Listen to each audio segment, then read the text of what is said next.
Sveiki, gerbėmieji ponai ir ponios. Su jumis Olegas Uljanovas. Aš šiandien randuosi Turkijoje, Sidnėjuje. Noriu duoti vieną patarimą tiems, kurie tik pradeda mūsų verslą. Patarimas labai paprastas. Kol jūs neišsiaiškinot visko apie verslą, kol jūs nepraėjot mokymų, nebandykite niekam pasakoti apie mGoldX verslą. Nereikia to daryti. Skirkit šiek tiek laiko mokymams ir paskui eikit pas draugus ir pažįstamus papasakoti apie verslą ir apie auksą.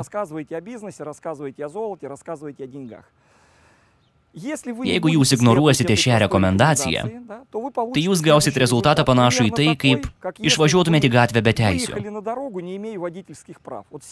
Atsisėdot į mašiną ir pradėjot vairuoti. Kokį rezultatą jūs gausit? Greičiausiai jokio. Blogiausiu atveju apgailėtina. Taip pat panašu ir mūsų versle. Gaukit vairuotojo teisės, kad teisingai vairuoti mūsų versle. Tai bus labai protinga. Apmokymų gali būti keletą variantų. Visų pirma, tai jūsų sponsorius, struktūros koordinatorius. Antra, tai mokymų sistema ir taip toliau. Bet jūs turite tiksliai suprasti, kaip veikia programa. Kaip čia galima užsidirbti, kas yra investicinis auksas, kas yra mGoldX. Todėl mano patarimas vienintelis.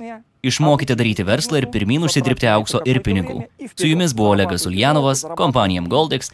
Ačiū už dėmesį ir sėkmės jums. Auksinis verslas, auksinė karjera.